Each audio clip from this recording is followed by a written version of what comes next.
Olá, aqui professor Gilson de Mendonça. Vamos conversar um pouquinho sobre o sistema endócrino, agora sobre as glândulas suprarrenais, também conhecidas pelo nome de glândulas adrenais.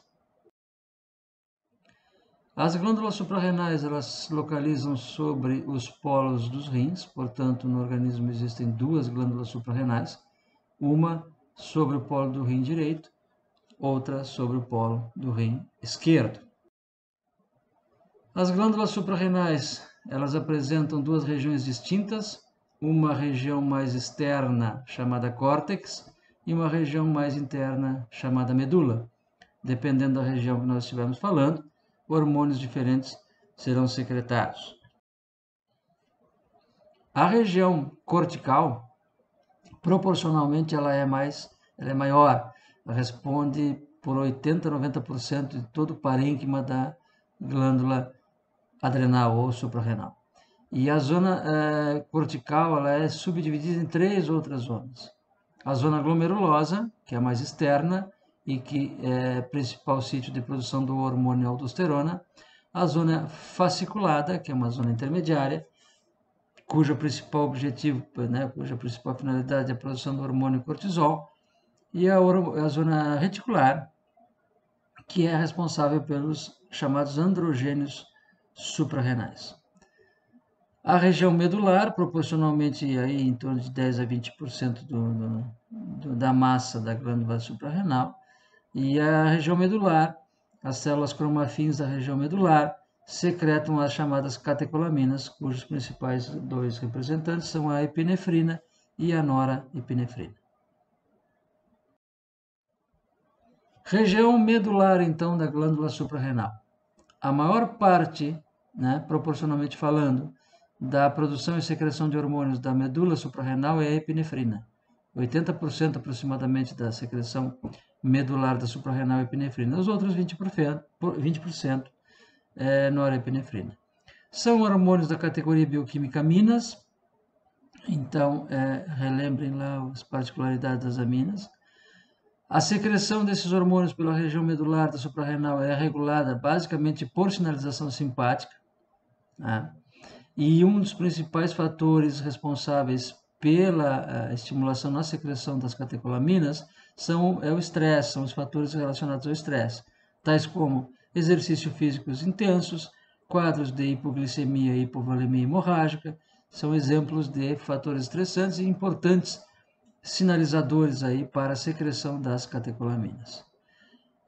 O neurotransmissor liberado, a via de regulação da secreção das catecolaminas é uma via neural, é o tipo de regulação neural, envolve o sistema nervoso, envolve o sistema nervoso autônomo, mais precisamente as fibras pré-ganglionares simpáticas, descarrega um neurotransmissor na medula suprarrenal, que é a acetilcolina. Então, os neurônios pré-ganglionares vão secretar esse neurotransmissor, a acetilcolina, na medula suprarrenal. A acetilcolina vai interagir com receptores colinérgicos nicotínicos na medula da glândula. Na verdade, esses receptores são nada mais nada menos do que canais, são proteínas de canal. Quando o neurotransmissor interage com esses receptores, se liga aos seus sítios de ligação, promove a abertura desses canais. E esses canais são canais que permitem a passagem de sódio. Uma vez acontecendo essa interação, os canais abrindo, vai acontecer um influxo de sódio na célula, entrada de sódio na célula da medula suprarrenal. O ingresso de sódio na célula provoca um processo de despolarização dessa célula. A despolarização abre canais de cálcio na membrana, que são canais voltagem dependentes. Os canais de cálcio abertos permitem o ingresso de uma quantidade maior de cálcio na célula medular, aumenta a concentração de cálcio no interior da célula, e aí esse aumento no cálcio provoca a exocitose das vesículas secretoras e liberação das catecolaminas na corrente circulatória. As catecolaminas interagem com receptores do tipo adrenérgicos alfa ou beta nas células-alvo. Praticamente todas as células-alvo, todas as células do organismo podem responder às catecolaminas. A resposta vai depender do tipo de receptor que estiver falando, ou seja, se for o receptor tipo alfa ou tipo beta, e a localização desses receptores, além dos segundos mensageiros produzidos. Dependendo dessa interação de fatores, tipo e localização dos receptores e tipo de segundo mensageiro produzido, nós teremos a resposta da célula. As respostas celulares às catecolaminas, elas são invariavelmente muito rápidas. São respostas dadas em frações de segundo. Tá? Até porque a via de regulação e sinalização é via neural, né? Então, o estímulo chega de maneira muito rápida na medula suprarrenal e a secreção das catecolaminas também se dá igualmente de forma muito rápida. Aqui apenas um exemplo, né, das ações das catecolaminas, dependendo do tipo de receptor, se for receptor beta, se for receptor alfa.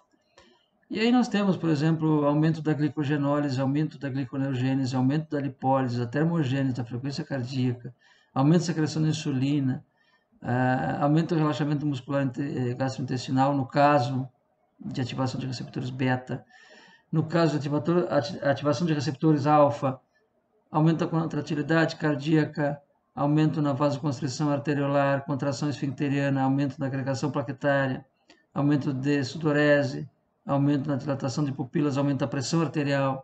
Então, na verdade, as catecolaminas são hormônios cuja ação ela é rápida, é instantânea, é imediata e determinam respostas muito intensas, né? E respostas que, né, muitas vezes são respostas catabólicas, como por exemplo aumento da glicogenólise, aumento da gliconeogênese, isso tudo, né, degradação dos lipídios, aumento da produção de calor, aumento da vasoconstrição, isso tudo são respostas invariavelmente catabólicas. Então, são hormônios. As catecolaminas, na verdade, são os hormônios utilizados pelo organismo nas respostas ao estresse, durante a resposta imediata, né? A resposta da reação de luta ou fuga. Quando o organismo ainda não interpretou muito bem o que está acontecendo, mas precisa dar uma resposta. Então, são respostas explosivas, respostas intensas, respostas rápidas e relacionadas muito mais com o catabolismo do que com o anabolismo. Região cortical das glândulas suprarrenais ou córtex suprarrenal. O córtex suprarrenal secreta uma categoria de hormônios chamados corticosteroides. Os hormônios, corticosteroides, eles são todos derivados de um precursor básico chamado colesterol. Todos esses hormônios derivam do colesterol. Existem dois tipos principais de hormônios corticosteroides: os mineralocorticoides e os glicocorticoides. Além desses dois tipos principais, existe uma terceira categoria, que são os androgênios suprarrenais. São hormônios com constituição bioquímica e funções parecidas com os hormônios masculinos. Os mineralocorticoides são hormônios que, como o próprio nome sugere, atuam mais no metabolismo dos minerais. O principal hormônio mineralocorticoide secretado pela córtex suprarrenal é a aldosterona. No caso dos glicocorticoides, são hormônios relacionados com o metabolismo dos carboidratos, das proteínas e também dos minerais, e o principal representante desses hormônios é o cortisol. O importante é saber que todo hormônio mineralocorticoide ele também pode apresentar ação glicocorticoide e vice-versa. Todo hormônio glicocorticoide também pode apresentar ações semelhantes aos mineralocorticoides. Então não há uma especificidade muito rígida, né, muito grande. A via de biossíntese desses hormônios é ilustrada nesse esquema. O precursor básico é o colesterol. O colesterol ele é transformado em pregnenolona através de uma enzima chamada colesterol desmolase. E aqui a primeira relação que se precisa fazer é que essa enzima colesterol desmolase ela é ativada pelo ACTH. O ACTH é a abreviatura do hormônio adrenocorticotrófico, que é produzido pela glândula adenohipófise, pela hipófise anterior. Então, o ACTH é um hormônio hipofisiário que ativa a enzima colesterol desmolase, que dá a arrancada, que dá o start aqui na produção, na via de biossíntese dos hormônios adrenocorticais. Depois da ativação da enzima colesterol desmolase, transformação do colesterol em pregnenolona, dependendo do complexo enzimático que agir sobre os precursores, nós teremos o direcionamento da via de produção ou para os mineralocorticoides, cujo principal representante é a aldosterona, ou para os glicocorticoides, cujo principal representante é o cortisol, ou para os androgênios suprarrenais, cujos principais representantes são a desidroepiandrosterona e a androstenediona.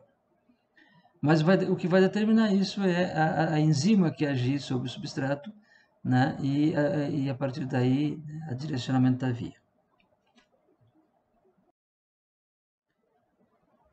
Dentro dos hormônios corticosteroides, começamos falando pelo cortisol, ou do cortisol. O cortisol é conhecido como hormônio do estresse, porque é o hormônio que é relacionado ou responsável pelas reações de adaptação do organismo ao estresse. Toda reação de adaptação, quer seja ela de médio ou longo prazo, dependerá dos níveis de cortisol secretados. Todo animal, todo indivíduo que estiver passando por um processo de adaptação ao estresse, invariavelmente vai ter níveis plasmáticos de cortisol mais elevados.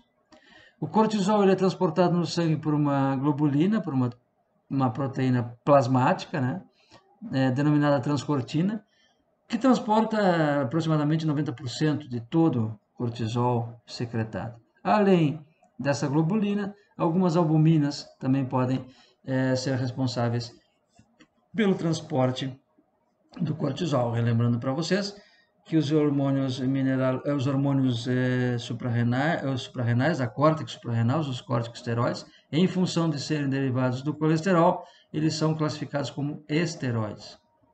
E aí, naquela classificação bioquímica dos hormônios, todas aquelas particularidades e características dos esteroides são válidas aqui.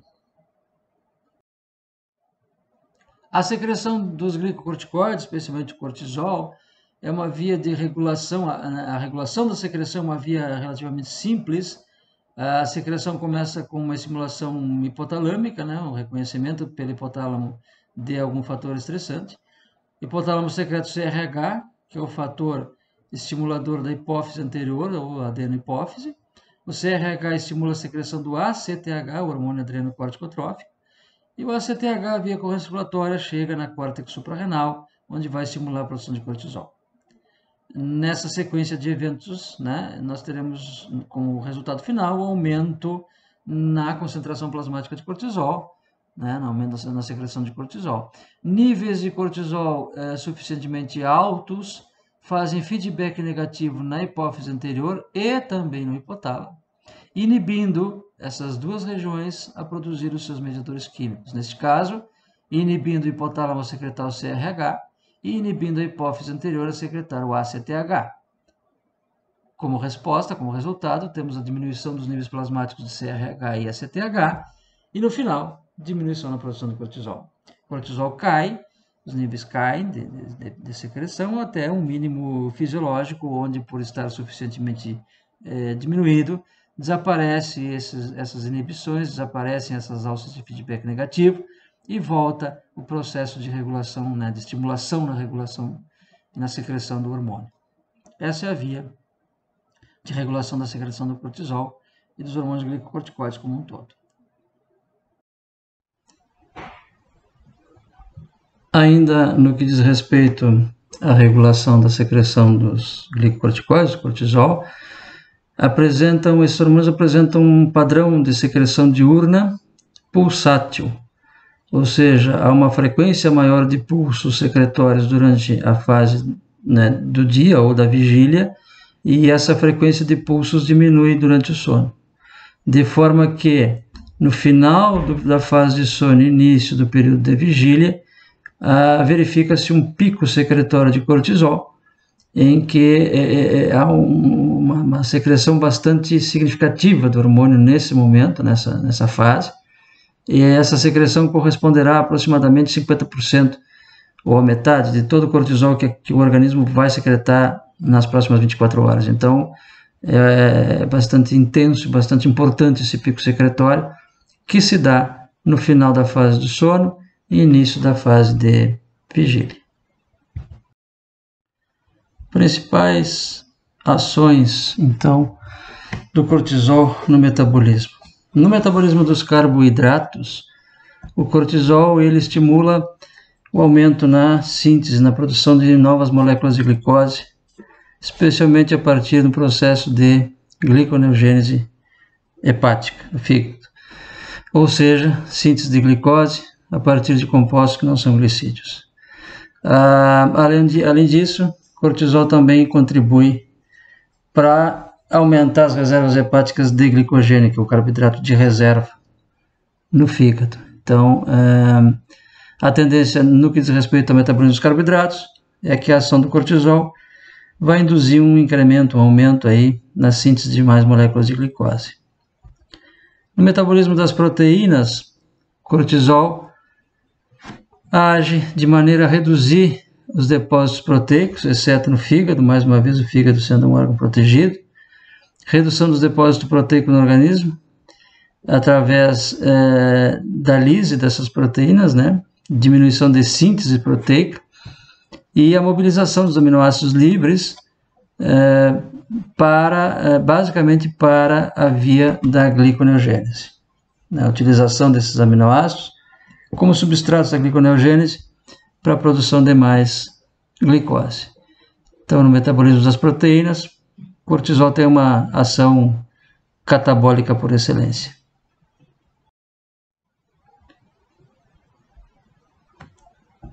Metabolismo dos lipídios, cortisol promove mobilização de ácidos graxos e aumento na utilização desses ácidos graxos como substratos energéticos, o que induz, né, uma diminuição no uso da glicose. Com isso, o cortisol contribui mais um pouquinho para aumentar o teor de glicose circulante.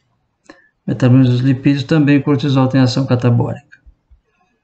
Nas células como um todo, o cortisol diminui ou induz a diminuição na utilização de glicose. Com isso, a glicose vai ficar mais disponível e mais tempo circulante.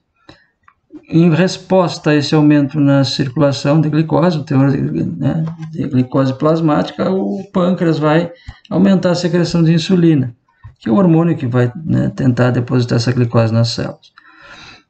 Com o passar do tempo e em situações em que não há uma adaptação do organismo ao estresse, ou que o agente estressor seja crônico, o cortisol continue sendo secretado por um tempo excessivamente grande, pode desenvolver uma situação chamada resistência tecidual à insulina, que nada mais é que uma regulação para baixo dos receptores de insulina.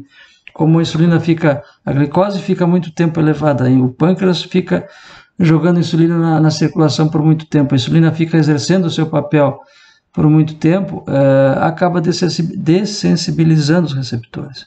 E aí, pode o organismo deixar de responder à insulina, a glicemia não diminui mais, e o indivíduo desenvolver um quadro chamado de resistência tecidual à insulina, ou também conhecido pelo nome de diabetes adrenal. É um tipo de diabetes que não tem relação direta primária com o pâncreas, e sim com uma disfunção ou com uma secreção exagerada de cortisol.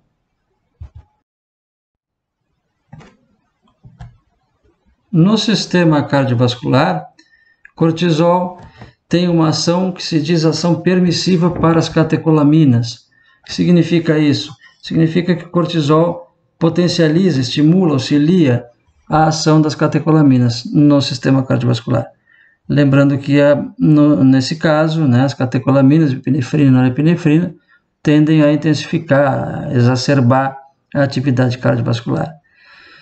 Além disso, ainda no que diz respeito ao sistema cardiovascular, o cortisol estimula a síntese de eritropoetina, que é um hormônio renal responsável pela produção das células vermelhas do sangue. Então, há uma tendência de aumentar o teor de produção das hemácias, né? A quantidade de hemácias produzida, aumentando assim a circulação dessas células. No trato digestório ou gastrointestinal, o cortisol tem um efeito chamado efeito trófico sobre a mucosa, estimulando o crescimento, o adensamento da mucosa, além de estimular o apetite, e a produção de ácidos e enzimas. Então, de certa forma, também no trato digestório, cortisol intensifica o trabalho, intensifica todo o funcionamento do trato digestório.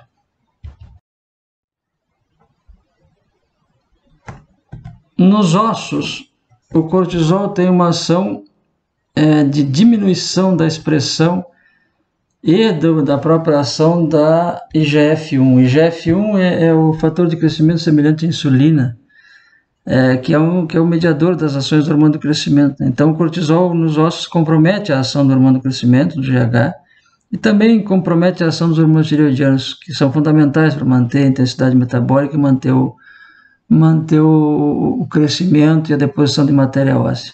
Além disso, o cortisol também inibe a síntese dos osteoblastos, são as células depositoras, né, da matriz óssea, e inibe a síntese de colágeno também, que é importante para a deposição de matriz.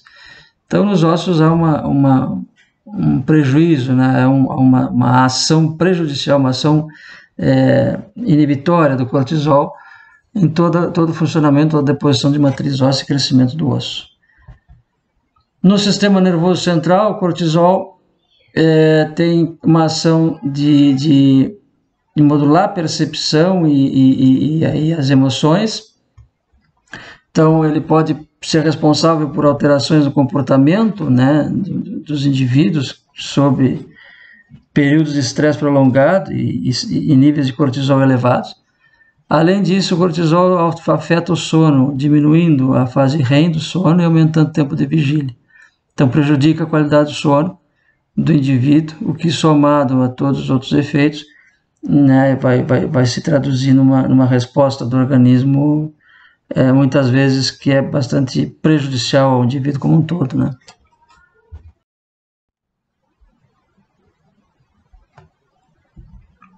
Cortisol tem uma ação anti-inflamatória e imunossupressora que é bastante conhecida.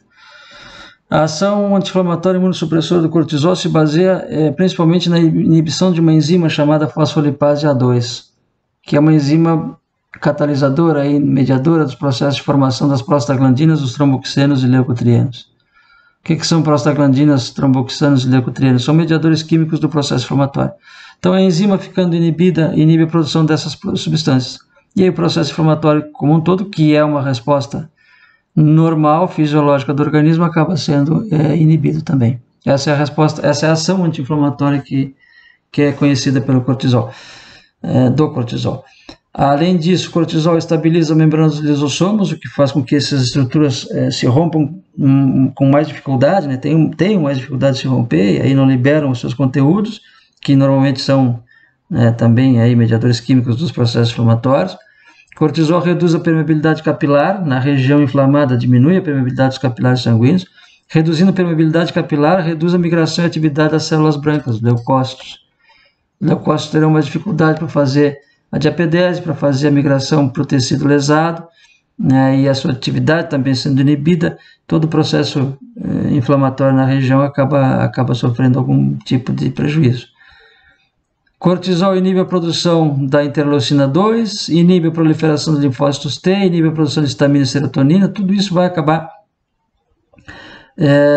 diminuindo, né, o processo inflamatório e o processo imune como um todo. Então, são ações do cortisol reconhecidas aí como anti-inflamatórias e imunossupressoras. Até por isso que alguns análogos sintéticos do cortisol, dos hormônios glicocorticoides, são utilizados como princípios ativos aí de algumas drogas, alguns medicamentos utilizados no tratamento, às vezes, de processos inflamatórios exacerbados.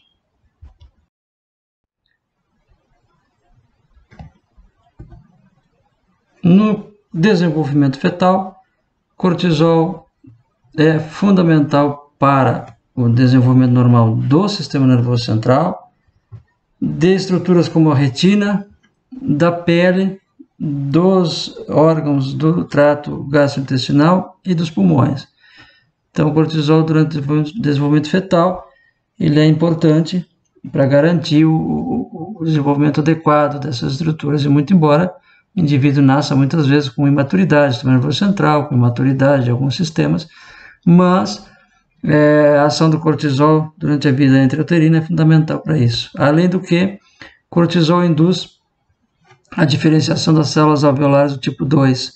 Células alveolares tipo 2 são as células produtoras de surfactantes, substância surfactante. Então, no final da gestação, a ação do cortisol no feto é fundamental para garantir aí o que se chama de amadurecimento pulmonar e a produção do surfactante, de forma que esse pulmão, né, esteja apto após o nascimento, quando acontece a primeira inalação, a insuflação pulmonar, não haja colapamento, né, havendo surfactante suficiente. Para isso é fundamental a ação do cortisol durante a vida fetal. Com relação à aldosterona, que é o principal hormônio mineralocorticoide, 90% da atividade da aldosterona é mineralocorticoide, embora o cortisol também possa ter esse tipo de atividade. A gente já comentou no começo, todo hormônio mineralocorticoide também pode ter atividade glicocorticoide e vice-versa. A aldosterona, ela basicamente aumenta ou promove a absorção de sódio e a excreção de potássio nos rins. A aldosterona é um hormônio importante para a regulação desses dois íons, né, do equilíbrio desses dois íons, do sódio e do potássio. Excesso na secreção de aldosterona pode provocar, induzir alterações de pressão arterial pela concentração aumentada de sódio, na retenção excessiva de sódio, interrupção na produção de aldosterona ou dos mineralocorticoides pode causar um quadro de desidratação grave. Justamente por isso, os hormônios mineralocorticoides são hormônios considerados indispensáveis, fundamentais para a manutenção da vida, quando há condições de risco elevado de morte. São hormônios fundamentais aí para garantir o equilíbrio hídrico e eletrolítico do organismo.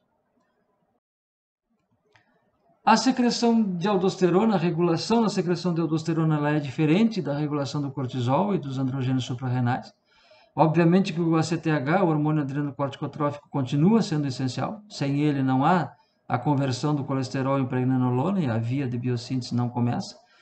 Porém, antes disso, né, também a aldosterona tem um padrão de secreção pulsátil e diurno, semelhante ao padrão de secreção dos glicocorticoides. Porém, a regulação primária da secreção de aldosterona não é pelo ACTH, não é pelo hormônio adrenocorticotrófico, e sim pela variação no volume de líquido extracelular, basicamente pelo bom e velho sistema renina, angiotensina, aldosterona. O sistema de regulação, então, da secreção da aldosterona, ele é baseado na renina, angiotensina, aldosterona, que é essa sequência aqui de eventos que acontece quando nós temos uma diminuição na pressão de perfusão sanguínea nos rins. Mecanorreceptores localizados nas arteríolas aferentes renais são ativados, né, por causa da diminuição da pressão de perfusão e diminuição da pressão arterial naquela região. Esses mecanorreceptores são ativados. Uma vez ativados esses mecanorreceptores, existe uma proenzima chamada prorenina, produzida pelas células justaglomerulares dos rins. E nessa situação, a prorenina é convertida em renina, que é a forma ativa da enzima. A renina, o substrato da renina, é uma proteína plasmática chamada angiotensinogênio. A renina, então, em nível de plasma, promove a conversão do angiotensinogênio em angiotensina 1. A angiotensina 1, especialmente em nível pulmonar, de novo, e renal, a angiotensina 1 ela é convertida em angiotensina 2 por uma enzima chamada enzima conversora de angiotensina. É uma enzima produzida pelo endotélio dos vasos, né, sanguíneos dessas regiões. A angiotensina 2, em nível de córtex suprarrenal, estimula a produção de aldosterona e a secreção de aldosterona. E a aldosterona, nos rins, vai estimular a reabsorção de sódio, consequentemente diminuindo a eliminação de água. Com isso, nós temos aumento do volume de líquido extracelular, aumento do volume sanguíneo e aumento da pressão arterial, retornando às condições fisiológicas aqui de pressão de perfusão renal e retornando à normalidade, né, restabelecendo a homeostasia. Esse é o sistema, né, primário de regulação na secreção da aldosterona. Então, um pouco diferente aí da regulação da secreção do cortisol e dos androgênios suprarrenais. Na regulação da secreção de aldosterona, a angiotensina 2 e o potássio, níveis elevados de potássio, são os principais estimuladores aí da secreção de aldosterona. Porque tanto a angiotensina 2 quanto o potássio estimulam o influxo de cálcio nas células da zona glomerulosa da córtex suprarrenal, que são as células produtoras, né, secretoras de aldosterona. A angiotensina 2, por desencadear mecanismos intracelulares. O potássio, quando está elevado, ele provoca a despolarização das células da zona glomerulosa. Essa despolarização causa abertura de canais de cálcio na membrana dessas células, o influxo de cálcio, consequentemente o cálcio estimula a secreção de aldosterona. E a aldosterona, em nível renal, promove a excreção de potássio. Então, esse mecanismo aqui, né, do potássio elevado estimulando a secreção de aldosterona e a aldosterona estimulando a eliminação de potássio pelos rins, é um exemplo clássico de regulação do hormônio pelo íon que ele mesmo controla. É um exemplo clássico. As principais ações da aldosterona nos túbulos distais e ductos coletores, é onde se localizam os receptores para esse hormônio, então túbulos distais e ductos coletores dos rins. Uma vez se ligando aos seus receptores, a aldosterona estimula a síntese de canais de sódio e de potássio na membrana apical dessas células e também estimula a síntese e atividade das bombas de sódio-potássio ou sódio-potássio ATPase na membrana basolateral. Com essas ações, aumenta a reabsorção de sódio e a secreção de potássio e, em consequência disso, ele diminui a eliminação de água. Esses são os efeitos principais esperados da aldosterona, né, no organismo. Era isso que tínhamos para o momento. Muito obrigado pela atenção.